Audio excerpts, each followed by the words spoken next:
বড়ই গাছের 7টি পাতা দিয়ে ঘরে বসেই জাদু নষ্ট করুন এবং বদনজরের জন্য আপনি চিকিৎসা ঘরে বসেই করতে পারবেন। বর্তমানে ব্ল্যাক ম্যাজিক, জাদুটোনা, কুফরি কালাম এগুলো আমাদের প্রত্যেকটা ঘরে ঘরে ছড়িয়ে পড়েছে। প্রতিটি ঘরে ঘরে দেখা যাচ্ছে মানুষ অসুস্থ হয়ে যাচ্ছে। এই বদনজর, তারপরে জাদুটোনা, এগুলোর লক্ষণ হচ্ছে ঘরের ভিতরে শুধু অশান্তি হওয়া, একের পর এক অসুস্থ হয়ে যাওয়া। একবার মা অসুস্থ হয়, একবার বাবা অসুস্থ হয়, একবার ছেলে অসুস্থ হয়, একবার মেয়ে অসুস্থ হয়। এগুলো হচ্ছে জাদুটোনার লক্ষণ। এবং ব্যবসায় কোনো উন্নতি না হওয়া, স্বামী স্ত্রীর ভিতরে বারবার ঝগড়া লেগেই থাকা, স্বামী স্ত্রীকে দেখতে পারে না, স্ত্রী স্বামীকে দেখতে পারে না, বাবা সন্তানকে দেখতে পারে না, সন্তান বাবাকে দেখতে পারে না। এগুলো হচ্ছে সব জাদুটোনার লক্ষণ। মনে রাখবেন, নবীজি সাল্লাল্লাহু আলাইহি ওয়াসাল্লামকেও কিন্তু জাদু করা হয়েছিল, ব্ল্যাক ম্যাজিক করা হয়েছিল। নবীজি সাল্লাল্লাহু আলাইহি ওয়াসাল্লাম তিনি নিজেও বুঝতে পারেন না যে তাকে জাদু করা হয়েছিল। আল্লাহ পাক রব্বুল আলামিন ফেরেশতাদের মাধ্যমে জানিয়ে দিয়েছিলেন এবং 2টা সূরা নাজিল করেছেন। সূরা পড়ে নবী সাল্লাল্লাহু আলাইহি ওয়াসাল্লাম যখন ফু দিয়েছেন, সাথে সাথে তিনি সুস্থ হয়েছেন। সুতরাং এগুলো কিন্তু দূরের লোকরা করে না, কাছের লোকরাই করে। আপনার চাচারা, চাচাতো ভাইরা, এরপরে কাছের লোক যারা আছে তারাই কিন্তু এই ধরনের সমস্যা করে। অনেক সময় দেখবেন মেয়ের বিয়ে হচ্ছে না, সবকিছু ঠিকঠাক, কথাবার্তা সবকিছু ক্লিয়ার, আগামীকাল বিয়ে, আজকে রাতে ফোন দিয়ে বলতেছে বিয়ে হবে না।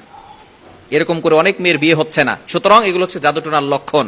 আপনি ঘরে বসেই জাদু নষ্ট করতে পারবেন, কোনো কবিরাজের কাছে যাওয়ার দরকার নাই। কবিরাজের কাছে গেলে যায়, আবার অনেকে ফোন দিয়ে বলে হুজুর আমাদেরকে একটু হাজিরা করে দেখেন। এগুলো কিচ্ছু করার দরকার নাই। যদি আপনি এই লক্ষণগুলো দেখেন তাহলে আপনি ঘরে বসেই জাদু নষ্ট করতে পারবেন। কিভাবে করবেন আমি ভালো করে বলে দিচ্ছি। অজু করবেন, পবিত্র অবস্থায় আমলটি করতে হবে। অজু করে আমলটি করার চেষ্টা করবেন, ইয়াকিনের সাথে আমল করবেন, আল্লাহর প্রতি বিশ্বাস রেখে আমল করবেন। আপনি বড়ই গাছের 7টি পাতা নেবেন, বিসমিল্লাহ বলে 7টি পাতা ছিঁড়বেন এবং কচি পাতা নেওয়ার চেষ্টা করবেন। 7টি বড়ই গাছের পাতা নেবেন, নিয়ে এটাকে ভালো করে ধৌত করবেন। ধৌত করে এরপরে এই পাতাটাকে ভালো করে আপনি পেস্ট বানাতে পারেন, অথবা এটাকে আপনি ব্লেন্ডার করতে পারেন। করে তারপরে আপনি সেটাকে ভালো করে ছেঁকে ওইখান থেকে যে পানিটা বের হবে সেই পানিটা আপনি বড় একটা বালতির ভিতরে কিছু পানি নিয়ে পানিটা ঢালবেন। এরপরে সূরা ফাতিহা 7 বার পড়বেন, বিসমিল্লাহ সহকারে সূরা ফাতিহা 7 বার। এরপরে আয়াতুল কুরসি 7 বার, সূরা ইখলাস 7 বার, সূরা ফালাক 7 বার, সূরা নাস 7 বার। এটা পড়ে পানিতে ফু দিবেন। পানিতে ফু দিয়ে এরপর আপনি বিসমিল্লাহ বলে ওই পানিটা আপনার গায়ে, শরীরে সব জায়গায় ঢালবেন, অর্থাৎ আপনি গোসল করবেন। ইনশাআল্লাহ আপনার বদনজর দূর হবে।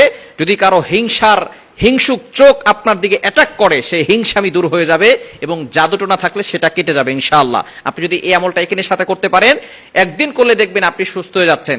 এভাবে টানা আপনি একদিন পর পর করতে পারেন। 3 বার আমল করলে ইনশাআল্লাহ আপনি সুস্থ হয়ে যাবেন। একবার করলেই, গোসল করলে আপনার বদনজর কেটে যাবে ইনশাআল্লাহ, এবং আপনার জাদুটোনা থাকলে সেটা কেটে যাবে। এরপরে নিয়মিত আপনি আমল করবেন, 5 ওয়াক্ত নামাজ পড়বেন, নামাজ মিস করা যাবে না। জাদু যদি কারো হয়ে থাকে মনে রাখবেন, নামাজ ছাড়া কোনো তাবিজে কাজ হবে না, কোনো তদবিরে কাজ হবে না। যদি আপনি নামাজ না পড়েন কোনো কিছুতে কাজ হবে না, নামাজ পড়তে হবে। নবীজি সাল্লাল্লাহু আলাইহি ওয়াসাল্লাম বলেছেন, যদি আমলে কাজ করাতে চাও, দোয়া কবুল করাতে চাও, তাহলে অবশ্যই আল্লাহর ইবাদত করতে হবে। আপনি নামাজ না পড়ে কোনো আমলে কাজ হবে না।